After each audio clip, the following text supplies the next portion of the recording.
So a word about cut flower economics. So when I came here to Utah, I did not expect, it really wasn't on my radar to start studying cut flowers. I was actually working with dairy manure and corn silage. But one of the things that really convinced me in researching cut flowers is one, just the tremendous growth that we've had here in Utah, and really there's a movement nationally. But then the other part is the money side of it. It's just, if you're doing things right, it's and you're optimizing your business, it can be very, very worth it to produce cut flowers. So as our urban and small farm specialist, growing things like corn silage or wheat, our typical crops in agronomy, that's just not going to work on a small scale. So what are the most premium crops that we can grow to get those net returns per square foot? And cut flowers really can be the answer in a lot of cases. And so today I'm going to talk about how to figure out the bottom line of crops, of your cut flower crop, by thinking about things like how much did it cost to produce, what are your yields like, what are your sales like, and so forth. And so we've published 4 fact sheets now. As we study each of our cut flowers, we're really trying to optimize production. But in the process of that, we're actually we're selling those to florists through Florage. Just want to give them a shout out here that they're actually the ones who sell them to florists for us. They report back market pricing and preferences, which then provides data that we can share with all of you. And I also want to thank the Utah Cut Flower Farm Association as well, because they provide so much insight when we're developing these analyses. So today we'll be talking about looking at kind of the annual revenue, or how much are you getting in sales, but then thinking about how much are you spending in costs, and then figuring out what those net returns are. So how much are you actually making after all of the expenses are paid? And I always like to look at that as a per square foot level. And just as an example here, peonies are this is one of our biggest success stories here, growing peonies in the field. $238 per square foot is the net profit, which is just incredible in agriculture. I think that alfalfa and hay makes a cent per square foot. Vegetables are under $1. So this is just amazing. So today we're going to talk records and accounting. Those of you who attended the Flower Farm Association talk, this will be a little bit of a review, but I just want to make sure we're all on the same page today about keeping records and setting goals for keeping records, the kind of information to really zero in on to collect, and then how to create a basic budget out of your records. So reasons to keep records. By taking notes on key things, it really is the way to help inform our planning and decisions for the next season. There's just, there's so many things that we can tell when we're in the heat of the moment, what's selling, what's not, but it's really the numbers that give us an unbiased answer to what we're doing here. And I speak to this, I'm not a farmer. Outside of research, I'm an avid homesteader and gardener. And for the longest time, I thought, I'm just going to remember this next year. And of course I never do. So I started keeping a garden journal. I think a garden or farm journal is just a really great way to keep track of things that even seem kind of insignificant during the season, but really help analyze and plan for next year. And so today we'll be focusing on keeping records to help calculate your bottom line and figure out how much money are you making? Could you be making more? Are there inefficiencies happening in the production system? Are there crops that just aren't earning their real estate, even though they're so pretty and they speak to our hearts? An example of this at USU has been sweet peas. Production was just poor, sales were poor compared to some of our other crops, and we dropped it. Whereas other ones were doing quite well, and so we increased research on those. And so that is all the kind of information that we'll be able to kind of glean out of collecting some key data. So as we're talking about record keeping, I know that being a farmer is the hardest job. There's so much labor, there's so many things to keep track of and to do. And so by my suggesting keeping records, that adds another thing to the list. And so I want to try to emphasize making it fun and less intimidating that way. So I recommend starting with one crop to track. What are the expenses going into that crop? And you can switch it up every year. Maybe you switch to a different one in a year or two, but just keeping it simple. And typically annuals are a lot easier to do budgets for than perennials. And so that's what I'd suggest to start with. I'm going to talk about methods for note taking and data collection. And so try to do what speaks to you. And then at the same time, as you're trying these different methods for record keeping, really stop and reflect and see what gets you excited to take notes, what makes you actually take notes and follow through versus what makes you just want to stop doing the whole process, because developing those methods are what are going to make this a success for keeping track of things. So again, kind of putting these tips together, start with one crop. I think annuals with less fuss are the easiest. So annuals that don't need shade cloth and, I don't know, a couple months of starting them indoors, just starting with an easy annual can be a good way to start. And then as you get used to keeping records, you can add in more complex types. So the things we'll be talking about today are tracking yield. And by yield, I mean the production per unit area. So for example, the number of stems that you're harvesting per bed, or maybe you're growing snapdragons on a couple beds, so 2 or 3 beds, that's up to you what area you choose. But we need to define that. What is the size of that area and how many stems are being harvested in that area? Ideally, each crop would be tracked for 2 years when we're thinking about yield. And the reason for this is because weather conditions vary from year to year. And so if you're able to track it for at least 2 years, we can kind of catch some of that variability. So we had poorer yields in 2019. It was a cool, wet start to the season. And then 2020, our yields were much higher. And so if we stopped it at 2019, we might be underestimating what the actual yield would be. So tracking for 2 years is a nice idea. And then the second part is the economics of it. Thinking about how much is spent on everything from acquiring the seed or the plugs to preparing the soil, to maintaining the crop, and then getting it to market. And then another thing is thinking about what are sales like? Is it important that that stem is included in bouquets? What's it adding to the bouquet? And so forth. So these are what we'll really be focusing on today for record keeping. So starting with yield, the whole goal of understanding yield is to figure out how many stems are produced in an area per year. This has been so valuable at USU when we're doing cultivar trials, or when we're trying different planting dates for crops. When we're tracking yield, that really tells us what our production bottom line is. How is that panning out for us? And so yield is very important to figure out how many stems are being produced. It's a good way to size up cultivars. It's a good way to figure out if you want to keep going with a crop or not. So to do that, we have to define an area. We have to define, and it's whatever is meaningful to you, whether that's a field size, a high tunnel size, a bed size, a partial bed.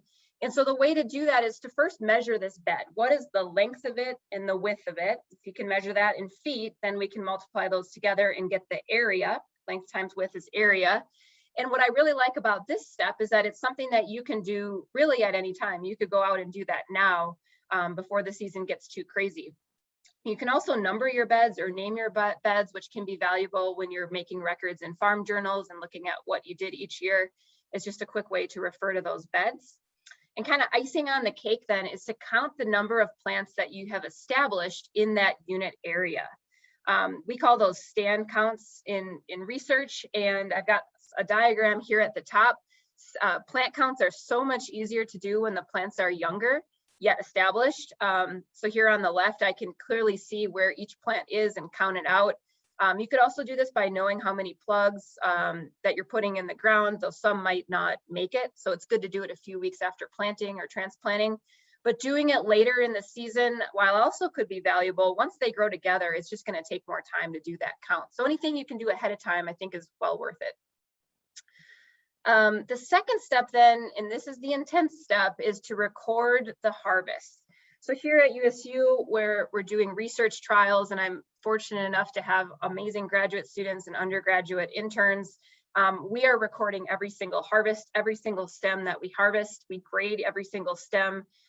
We're harvesting 2 to 3 times a week, depending on the crop at peak season. And so that is the most intense way to do it, is write down the number of stems in every harvest. I don't think that's practical for most farmers. So my second method that I have listed here is just to provide some estimates. So write down key dates. Key dates would be the start of the harvest and the end of the harvest for the crop that you're tracking. It's important to know when it's coming in, when it's ending, so what's the length of that harvest season, and then jot down about how often you're harvesting it per week. And then every so often, maybe every couple of weeks, just count the number of stems in that harvest. And so then what you can do is take the number of stems in a couple harvests and multiply it up. How many harvests per week by how many weeks of the growing season. And I think that's the most manageable way to do it, to take a look at what's coming off the field. So tips for recording things quickly. There's so many ways to track harvest. You could do it with a calendar, a notebook. I love that on cell phones, pictures come with dates. And so if you don't have time to write down all this information, you can take a really clear picture of it. You can make data sheets. That's what we do here in the lab.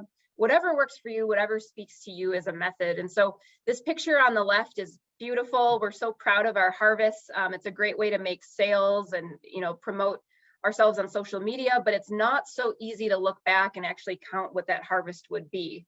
The one in the middle, this is an example of when we're grading. That would take quite a long time to do, but maybe you're standardizing by a certain number of stems or bouquets go in a bucket per harvest, and then you take a picture of the number of buckets. That could be a quick way to track what your harvest is over time. Here's an example of a data sheet you could make ahead of time where you've got the bed labeled by number, or maybe it has a nice fancy name, and then you just fill in the date and the number of stems that you harvested. So these are all options for keeping track of the harvest. Even though I'm all about the numbers, the qualitative observations are also important. So what do you think about those cultivars? How are, I don't know, just kind of notes that you have to yourself about how they look and so forth. That's important for when we're analyzing the numbers later on. It really makes them come alive, in my opinion. So in the heat of the season, you're doing anything you can to track harvest in some way.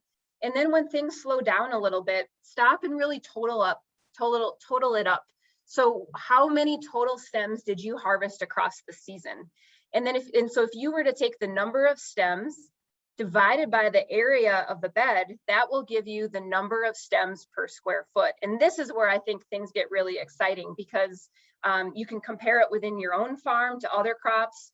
Maybe you and a fellow farmer are both tracking Lisianthus. You may have slightly different spacing or growing methods, but by doing this, we're comparing apples to apples. Well, this is how many stems I grew per square foot. How many did you grow per square foot? It's just a nice way to compare. Another way to look at it is the number of stems divided by the number of plants. And this can tell you how many stems per plant. This is a nice way to gauge cultivars for their productivity. Not so much the crops that we're growing for one stem per plant, but those that branch and so forth.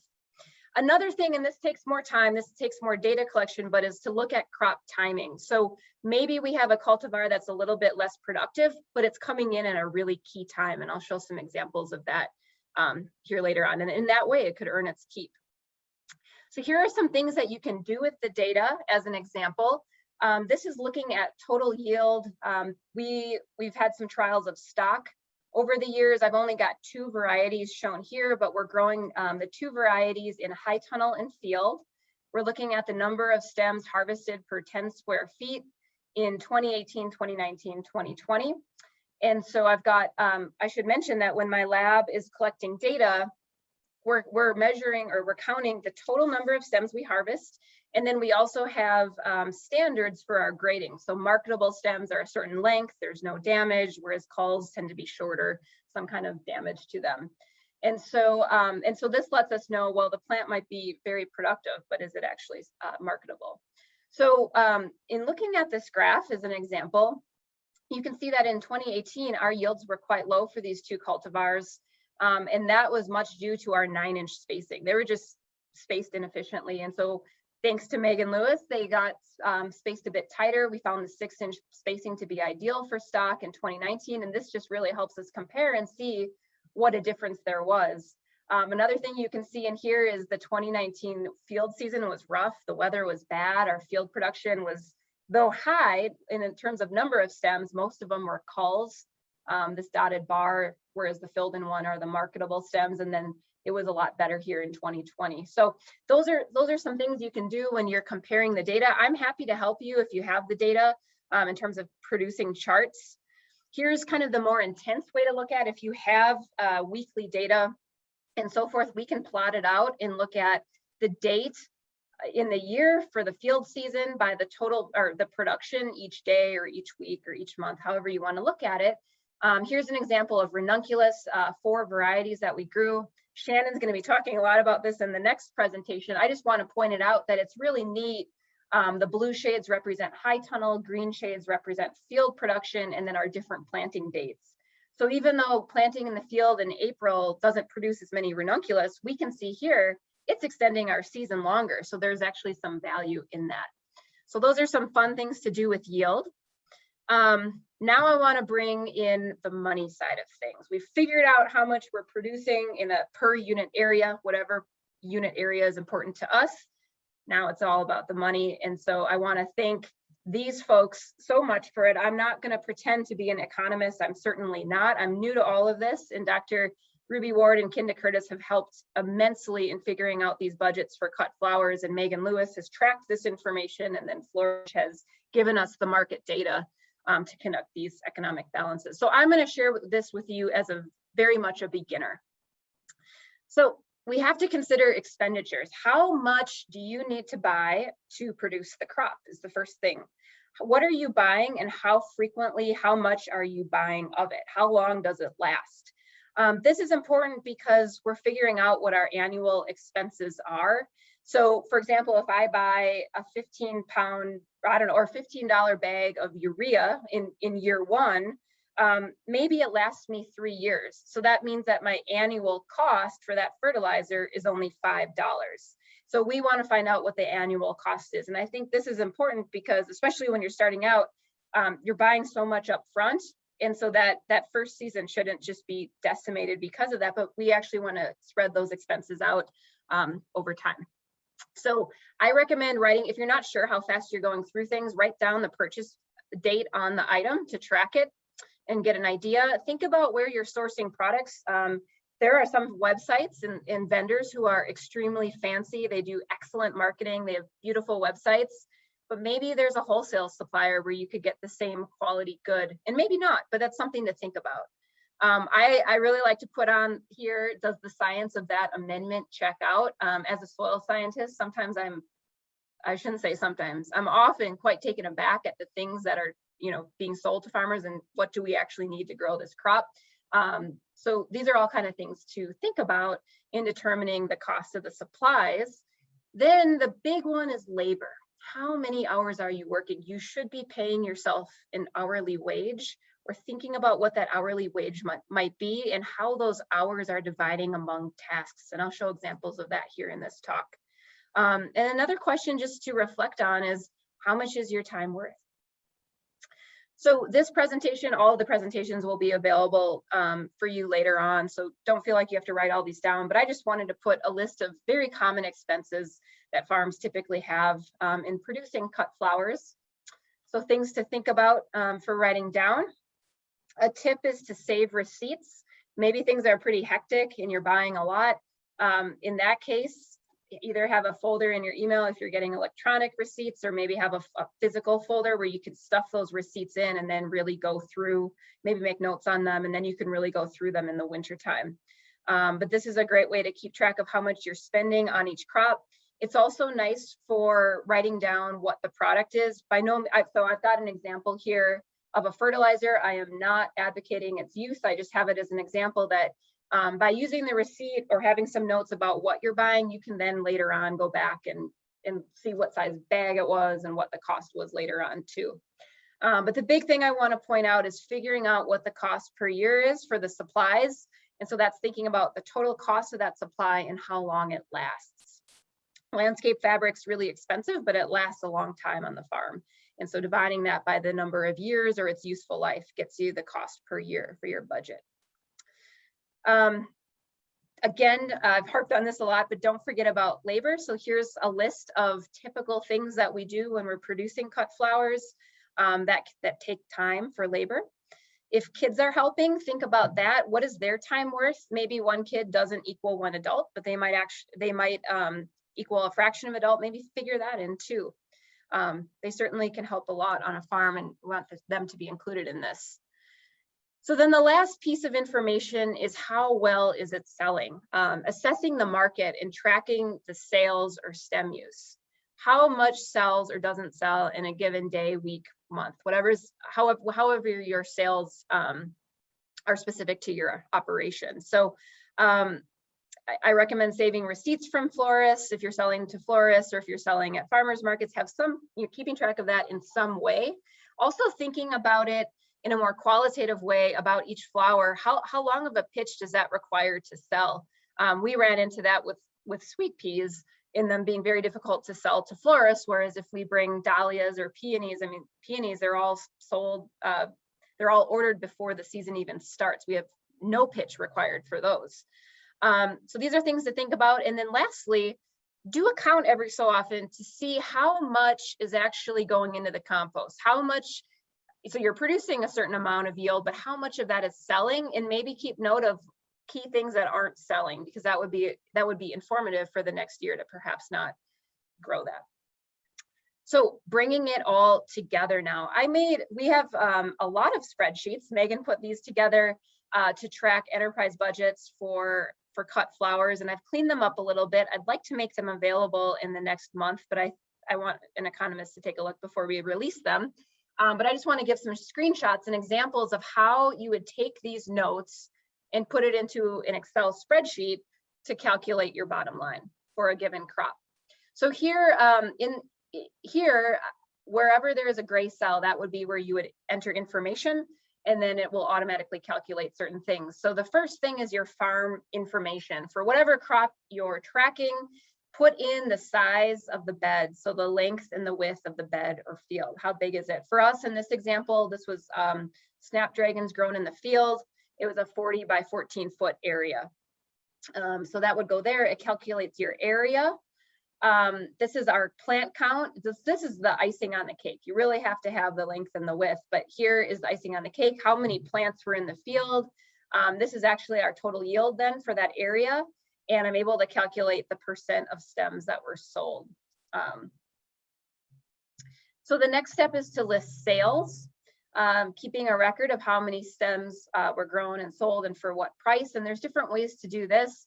We've chosen, so we ended up grading our stems quite intensely. So there's calls, and then there's many grades of marketables, but all of our marketables sold for the same price.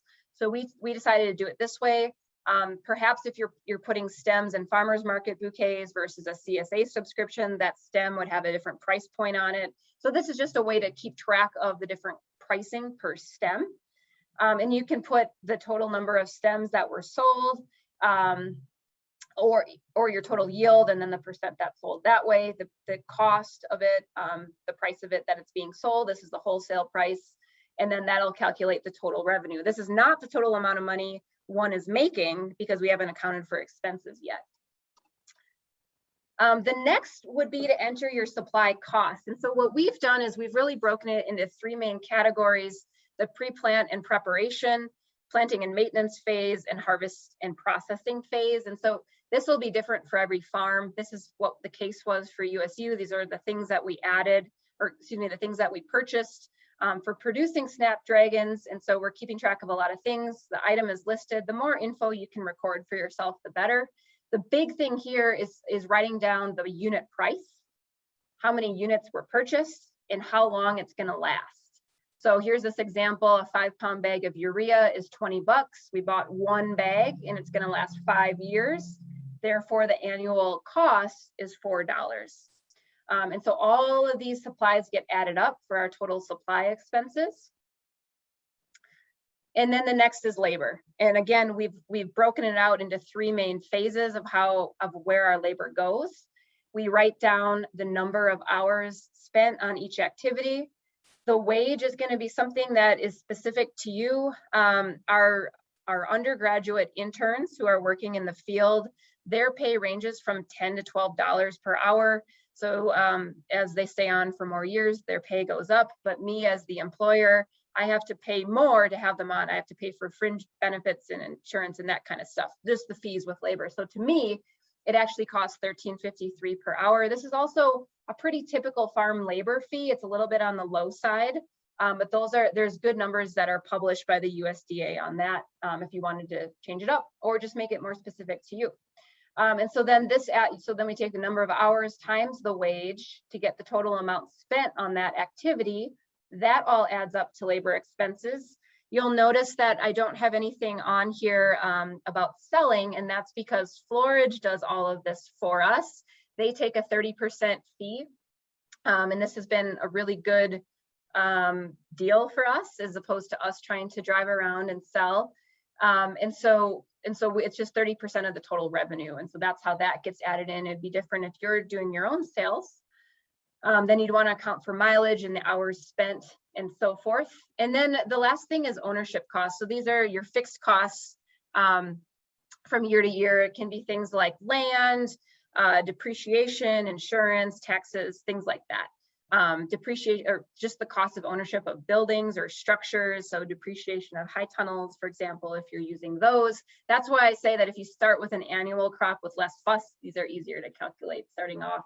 But these were our total costs for producing field snapdragons. And then ta-da, the spreadsheet can calculate what the bottom line is for a given field space. And then also looking at it per square foot or per plant, which happened to be the same in this example. And so our field snapdragons made 50 cents per square foot. Our high tunnel snapdragons, I think, made over $2 per square foot because we had better production from those. A really fun thing that you'll be able to do then too is to change your price per stem and see how that affects your bottom line. So again, this will be available at some point in the near future, and I'll let you know when it is. So as a summary, I had a lot to share today, and I wanted to make sure I got through it in a half hour. I know we don't have a ton of time for questions, but just to summarize what we discussed today, I know farming's not easy, and I know that there's not enough hours in the day. So adding another thing can be daunting, but it really pays off in the end, especially if you can find ways to do it quickly, taking records quickly, and making it still fun. And I think it's also, I actually really enjoy having garden jobs to do in the winter. It's fun to think about the field season. And so this could be a great way to incorporate that. Remember, you don't have to track everything every year. Just looking at yield, sales, and expenses are a great place to start. My warning is to be critical of everything you buy, and that there's a number of ways that you can take notes listed here. And so with that, thank you all so much. I really appreciated being able to talk to you about this today, and I believe I'll have time for one question, and then the rest I'll take